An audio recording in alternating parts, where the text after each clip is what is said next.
ចឹងសម្រាប់នេះគឺ Ford A បាទទីតានាម2026ចឹងបងប្អូននេះសម្រាប់ប្រព័ន្ធ option ឬប្រព័ន្ធសុវត្ថិភាពណាយើងមើលនៅឡើងនេះបាទយើងមើលមកបាទ driver system បាទប្រព័ន្ធសុវត្ថិភាពមានច្រើនតែមាន pre-collision assist lane keeping cruise control ហ្នឹងគឺពួកខ្ញុំបានរៀបចំជូនរួចរាល់ចឹងនៅពេលដែលបងប្អូនអញ្ជើញមកទទួលឡានគឺពួកបានរៀបចំឲ្យជូនបងប្អូននេះបាទចឹងបងកន្លែងកាមេរ៉ាយើងអាចមើលបានតាមតម្រូវការរបស់យើង style បិទ sensor logo map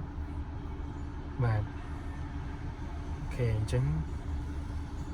wireless charge មានទាំងអស់ប្រព័ន្ធគ្រប់គ្រងស្ថានភាពផ្លូវ off road បិទ sensor ប្រាំងដៃអេឡិចត្រូនិក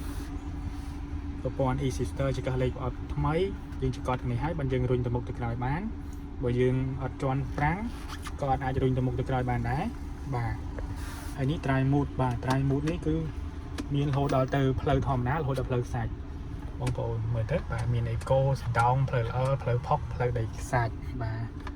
ពង1ពង2 4L ប្រើបានទៅគ្នាបាទដបូលបើកបានបាទកៅអីអូតូសងខាងស្បែកសុទ្ធបងប្អូននេះដាក់ពេងកែវកាហ្វេអីហ្នឹងណាបាទលុបពីលុបអីសេរីចកូតសេរីបានបាទ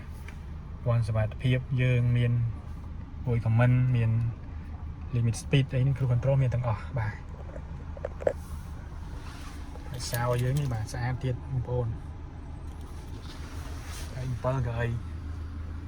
សិនជា2ជួរបាទចឹងបងប្អូនយើងឆ្លាញ់អីប្រហែលនឹងមានតម្រូវការបងប្អូនអាចតាក់ទងមកកាន់បងបានឬក៏ការប្រើប្រាស់ Ford អរគុណច្រើន